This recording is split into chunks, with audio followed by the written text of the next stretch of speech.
In the name of the Father, and of the Son, and of the Holy Spirit. Amen. Dearly beloved by the Lord, come, for all things are now ready. Now, not after the field has been examined, the livestock inspected, or the household set in order. Now, not when it's convenient, not when nothing else is pressing, not when you finally get around to it. Now, not even after you think you've prepared enough, prayed enough, or become at last the kind of person who deserves to be here. No, now, beloved. The invitation does not wait for your readiness. It requires only that you come. A certain man gave a great supper and invited many. Then sent his servant at supper time to say to those who were invited, "Come, for all things are now ready." And yet what does he receive in return? Excuses. The first had bought a field and must go and see it. The second had bought 5 yoke of oxen and must test them. The third had married and cannot come. The word went out, yet it was dismissed. Door after door after door. And the master's anger burns. None of those who were invited shall taste my supper. The man with the field needs land to grow crops, crops to bring home a harvest from which to sup. Yet here is the supper. Come, for all things are now ready.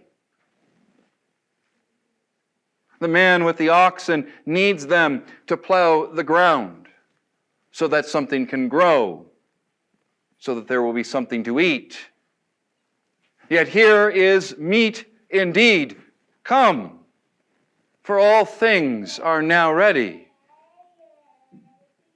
The man with the wife has married, and with marriage comes a household to tend, a wife to cherish, children to raise, a family whose needs multiply with the years.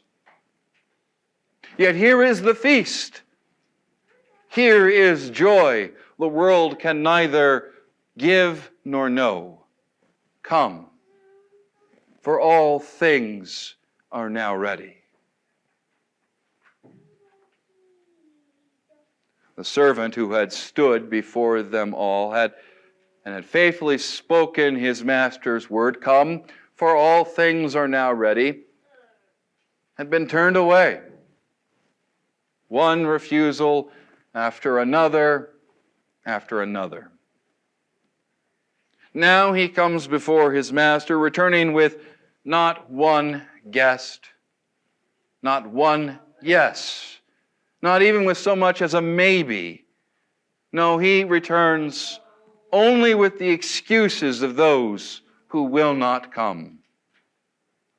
The word had gone out, and it had been refused. Such refusal is not merely on account of distraction. No, rather, it is outright contempt. Contempt for the invitation, for the word that is the invitation, and worst of all, for the one who speaks it, who prepares the feast and sent his servant.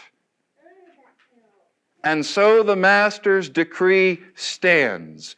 None of those who were invited shall taste my supper. you know such contempt, even if you would not call it that. Much of what pulls you away is not wicked in itself. The work, whether in the oil field, at your desk, in your shop, or in your own yard, is a good thing. Cows are a good thing, as are chickens and goats and what have you.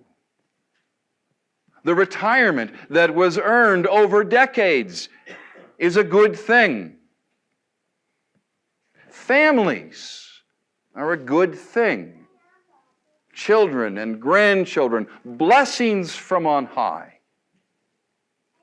Even extracurricular activities such as softball are good things in and of themselves. God gives all these good things and gives them richly and daily without ceasing.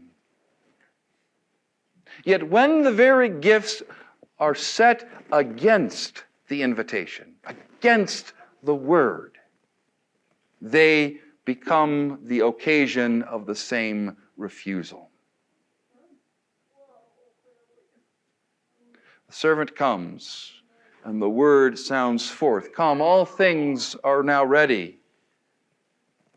And yet you are somewhere else.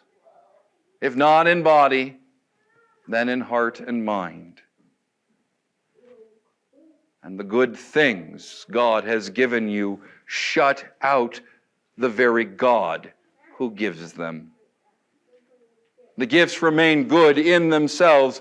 Nevertheless, their importance in life takes precedence over the habit of hearing, the habit of heeding the invitation. And soon, weeks turn to months or years, and the habit is gone. Still, the invitation sounds forth. It has sounded forth for Kashton. He stood before this congregation this morning, recited what he had learned, the faith into which he had been baptized, as set forth in the catechism,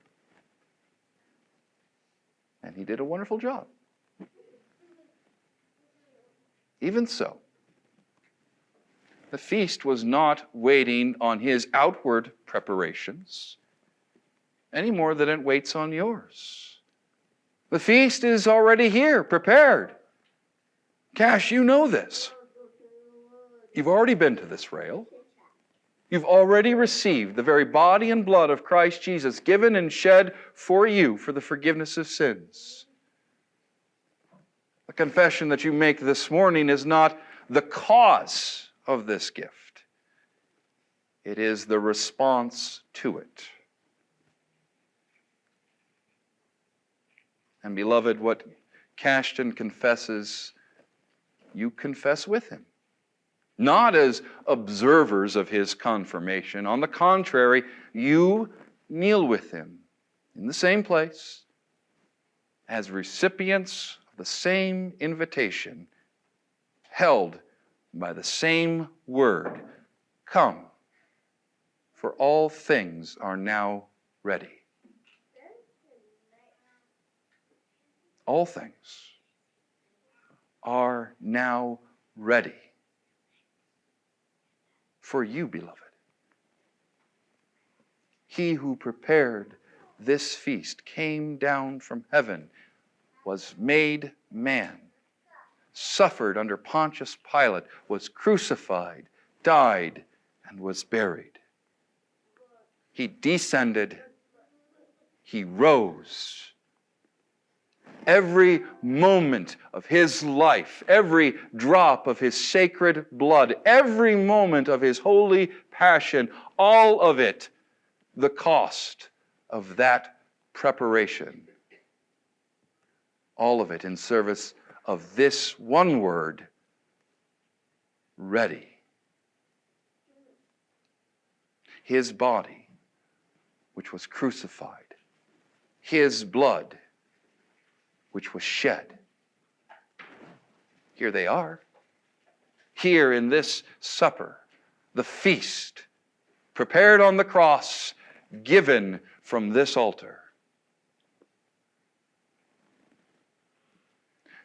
To you, to Cash, to every sinner in this room, which is to say every person in this room, the invitation sounds forth. Come, for all things are now ready. To the poor and the maimed and the lame and the blind, to those compelled in from the highways and the hedges, to those who left by themselves would never have made it to the table at all, the word has gone out, and it has sounded in your hearing. And having heard the invitation, faith responds, I love you, O Lord, my strength. The Lord is my rock and my fortress and my deliverer. Those are not the words of one who has arrived.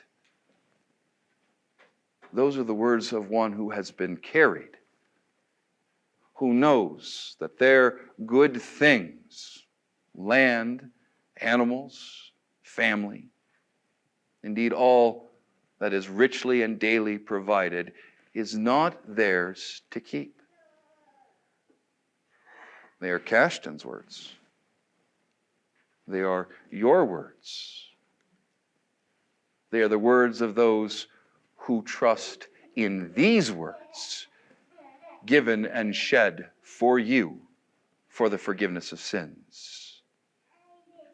And to those who so trust, he gives here, now, freely from this altar, the sufficient answer to every excuse, the feast that was prepared before you knew you were hungry. Come. All things